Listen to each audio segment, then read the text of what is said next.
sooner, we're just making friends. It didn't seem like it was that big of a most important thing. However, it is. So when your baby is finished at the end of the school year and we're having kindergarten graduation, your baby will actually be reading.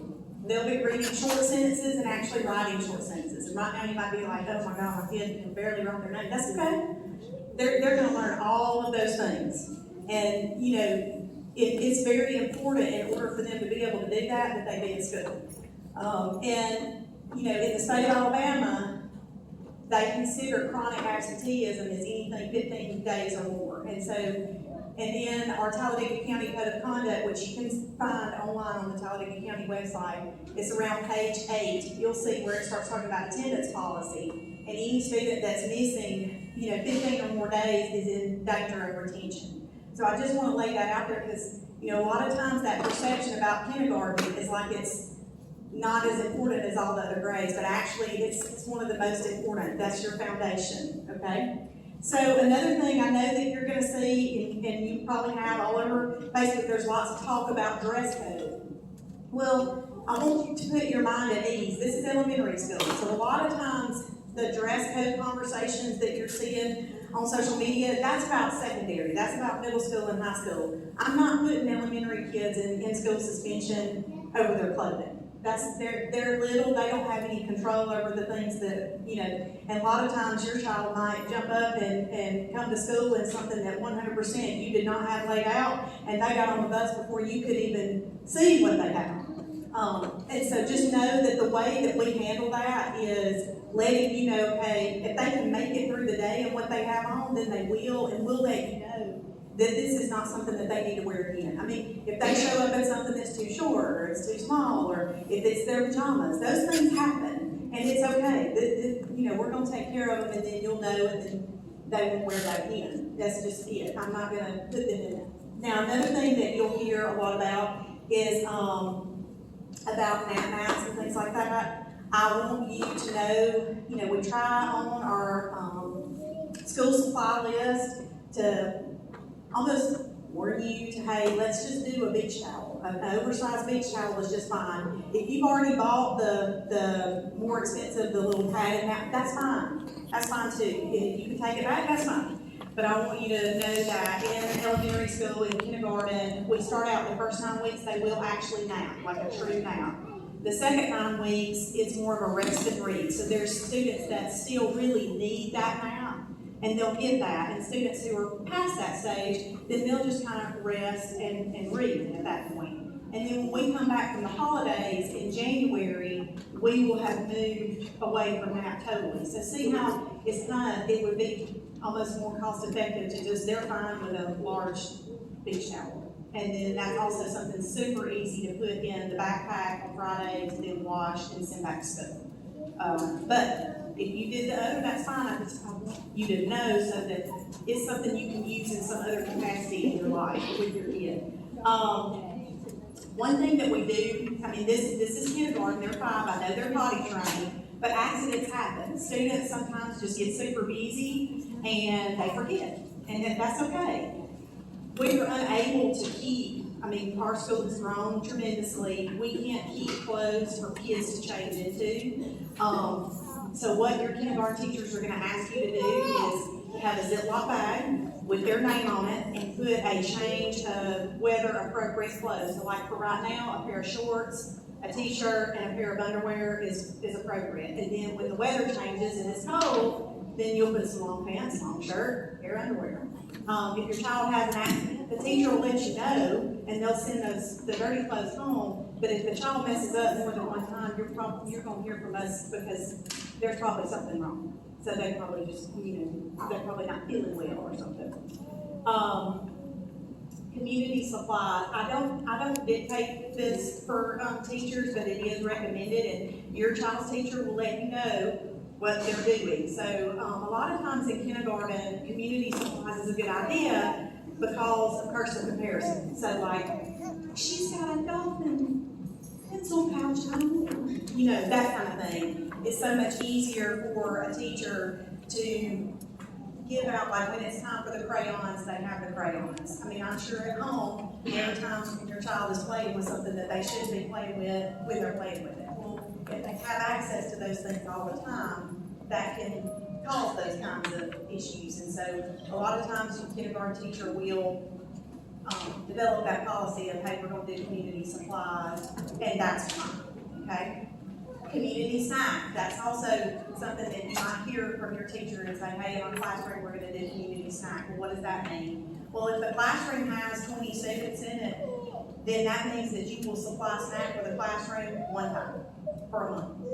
Whereas if they're not doing community snack, that means that you're writing their name on the snack and it's used every single day. So it's almost like a win-win for everybody. So then you're not, I'm wanting popcorn and they have Doritos, that kind of stuff. It helps with that transition, and again, it's just, we all do that, and they're little and they don't understand, and so that helps. But your teacher will let you know if that's the policy that they're going to use, whether it's community snack or community supplies, they'll keep you informed of that. A very important thing, so transportation. On Meet the Teacher, when you're here, please make sure that your child's teacher understands and knows not just how they're gonna get home on the first day of school, but all the days. A lot of people love on the first day of school to drive their kid to school, and that is perfectly fine. But if they're gonna ride the bus home, the teacher needs to know they're riding the bus home and what bus they're gonna be riding on. Does that make sense? And if they ride the bus to school on the first day, and they're riding the bus home on the first day, that's fine too.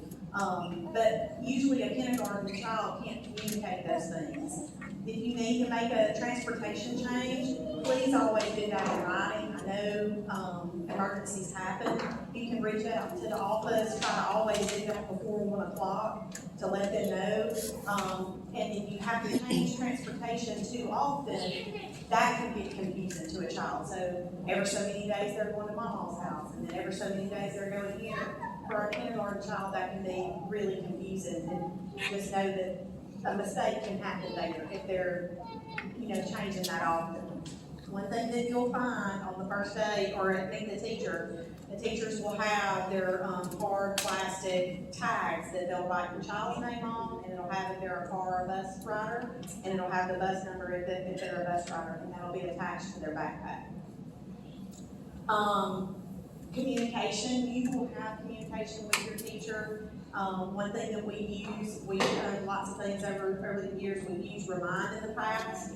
We use Class Dojo now. And your teacher will share that with you so that your teacher can, communicate what's happening with your baby, positive, all the things that are occurring, what upcoming events.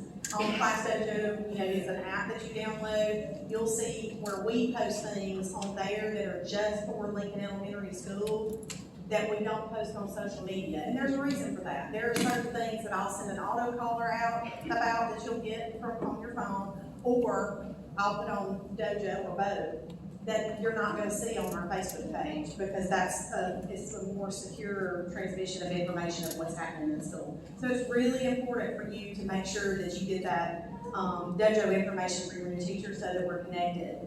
One thing too is your teacher will share her office hours. So, the teachers during the day, the most important thing, they're teaching your babies. And so they don't always, or not always looking at their phone. Now, one thing I will tell you that is an expectation of mine is, every time the teacher leaves their classroom, there's 2 things that I expect them to have with them, is their phone and their keys. And that's because it's part of our safety plan.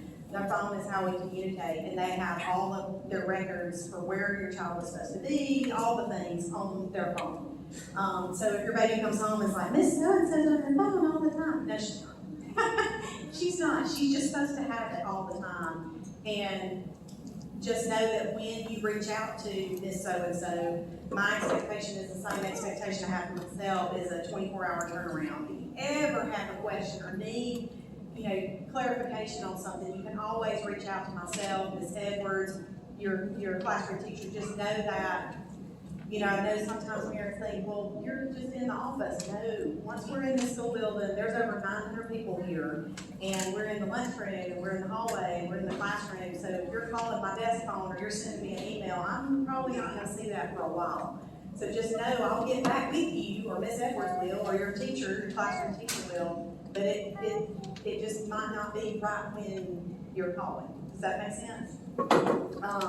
And you can always set up an appointment to meet with me or your classroom teacher with your teacher, or if you need to meet with me or Miss Edwards, through the office with Miss Lundy. I want you to know that, sometimes when people come and they're like, I need to see the principal, I can't make that happen because there are other things, so just know that, just set an appointment. It will happen, we will get together, but, again, there's a lot of people in the building.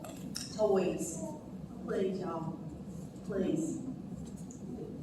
And they'll slip stuff in there. I know y'all know. Y'all been on enough outings with your own personal children that you said don't bring that, and then you got to where you were going and they had it. It's gonna happen. And just know that the teacher's gonna let you pay, your baby, all this, we just need to try to work on. Please don't be offended by that. And you're not the only parent that their child slipped a toy in the school. You're not. Just, it's a hard thing, and it's the hardest thing for our youngest kids, our pre-K and kindergarten kids. Toys are like, that's their life. Like, that's their breath. And so when you're telling them you can't have it, that can set their day off to a real downhill spiral quickly, when they have those things and you have to take them away. Y'all, and I know you know this, I see so many familiar faces that this is not your first rodeo, and you know all the things that I'm saying.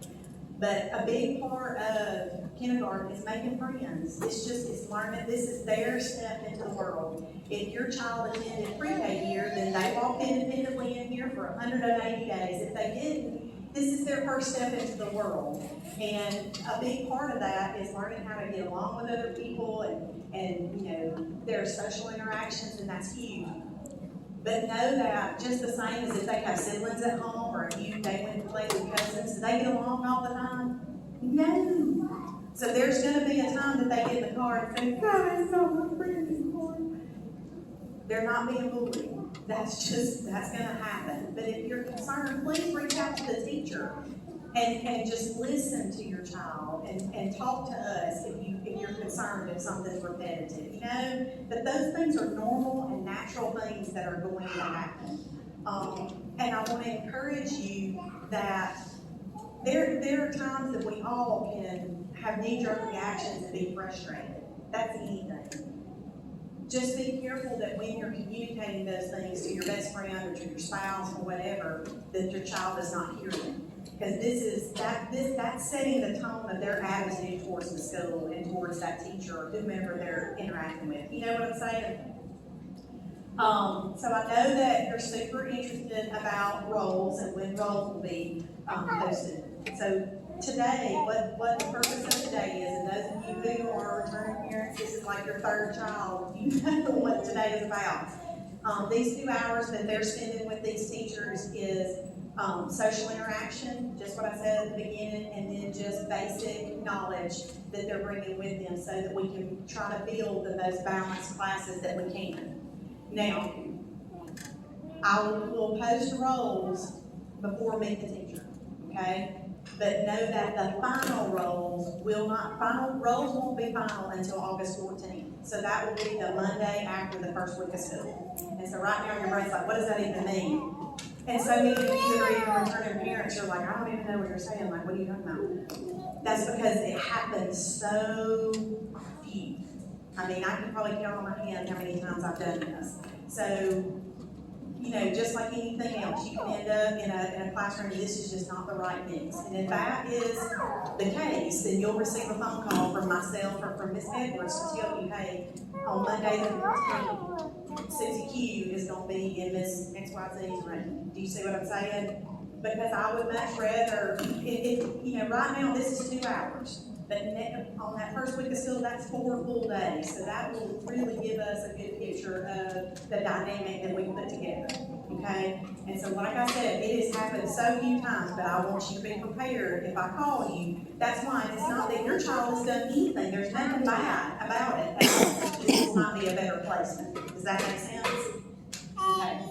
Now, I also know that, the first day of school, and want to build that up. You want it to be an exciting thing. Just like I said, this is their first step into their little world. You know, this is them reaching out into that independence and establishing themselves and their journey in school. So if you're excited about it and you're pumped up about it, they're going to be that way. But if you're apprehensive and you're nervous or you're crying, then they're going to be that way. Just like when you took them to get their shots. If you were apprehensive and nervous about it, then they were. But if you were like, everything's fine, this is fine, it's going to last 2 seconds, blah, blah, blah, they were a lot more brave about it. I would love to say that we could have you all walk your kids in on the first day, and I know that that's such a hot topic, but if you lived in Lincoln for more than 5 minutes, you know how big the community has gotten. And it's this is a safety measure. So always know that any decision that we're making, if you don't understand it, and you would think about it in these 2 ways, the decision is either being made because it's interfering with learning or it's interfering with safety. And you're going to have lots of opportunity to be with your child's teacher and take pictures. On Meet the Teacher Night, I don't care if you walk in and out of this building maybe 5 times till you make sure that they can walk from the door to there. There will be more adults here than you can shake a stick at. We will help them out of the car. They will get to the room, okay? Make sure that your baby knows their name, and I mean their real name. And y'all, we all do it. Olivia Jones is Scooby-Doo, Jack Jones is Minnie Monkey, and my baby called me Rat-Tail. Everybody has a nickname that their family has established for them, but it's really important for your baby to know that their name is Olivia Jones, not Scooby-Doo. So that when we say, what's your name, baby? No, they're going to tell you what your name is. So make sure that you practice that with them. They'll have their backpack on that has their name on. And just like today, those little armbands that you had that you wrote their name on, at Meet the Teacher, you'll get one of those armbands from your baby's teacher. And on the first day of school, that's what you're going to put on your baby. So that in the event they come and they say their name is Scooby-Doo, I know that it's not. And we will get them where they're supposed to be. I promise your baby is going to be fine. However, you understand why that measure is there. Okay? Also, I know that a long time ago when we were young, we could come and eat lunch with our children, and they loved it. It was great. I loved when we could do that. But y'all, like I said, once we close the doors every day, there's over 900 people in this building. It takes us 2.5 hours to feed the people who are supposed to be eating each other. And so it's just not something, it's about accommodation. We can't accommodate that space, and that's why we can't have visitors for lunch. Okay, these are all just common questions that people ask.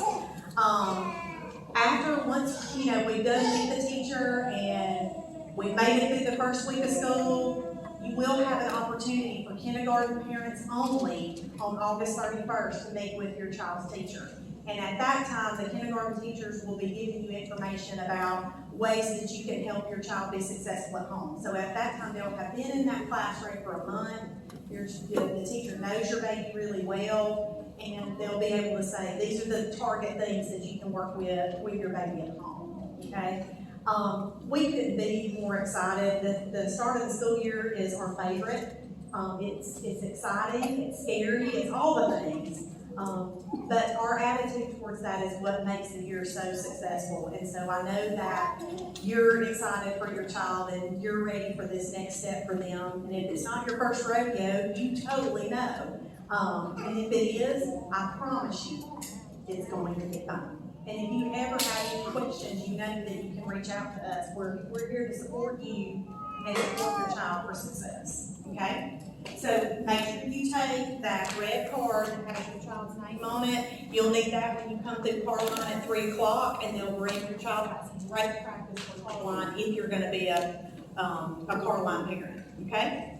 And so at this time, you are welcome to go and enjoy some free time while your child is having fun with their new friends. Okay? It's so great to see everybody.